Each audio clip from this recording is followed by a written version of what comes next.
What's the worst case of rich kid syndrome you've seen? When I started working as a teaching assistant at an elite private school, I met Josh Henderson, the most entitled 16-year-old I'd ever seen.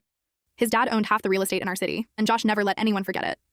This kid would park his brand new Range Rover across 3 spots in the student lot so peasants wouldn't scratch it. He'd throw his $2,000 laptop in the trash if it got too slow, then buy a new one the next day. Once he made a freshman cry because her cheap shoes scuffed his designer backpack. But the worst part, Josh was failing chemistry and his dad was on the school board. That meant nobody could give him the F he deserved.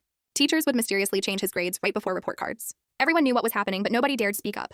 I was just a TA trying to pay for grad school, so I kept my mouth shut too. Until one day, Josh went too far.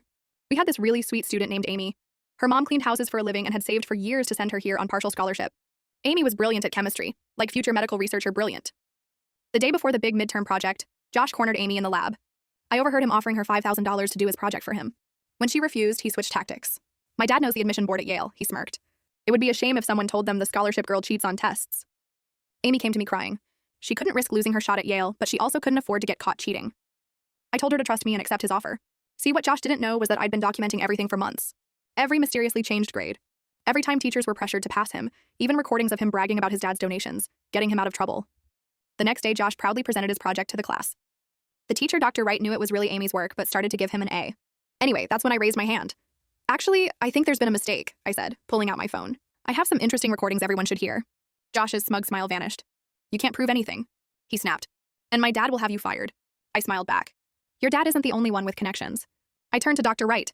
I've already sent copies to the State Board of Education, the Accreditation Committee, and 3 local news stations. Want to hear them? The color drained from Josh's face. Dr. Wright looked like she might faint. By lunch, the principal had called an emergency board meeting. But here's where it gets good. Josh's dad showed up ready to destroy me. Instead, he found his son's entire history of bribes, threats, and cheating laid out in a thick folder, plus evidence of the school covering it up, which could cost them their accreditation. Fire the TA, he demanded. I'll pull my funding. The board chairman actually laughed. Pull it. These records show years of academic fraud. If this gets out, every grade, every diploma we've issued becomes questionable. Your money can't fix that. Josh's dad deflated like a popped balloon. 2 hours later, they reached a deal. Josh would transfer to public school, and in exchange, the evidence would stay private. The next morning, Josh's precious Range Rover was gone from the parking lot. Amy got full credit for her project, plus a glowing recommendation letter for Yale. But the best part, a week later, I saw Josh riding the public bus to his new school.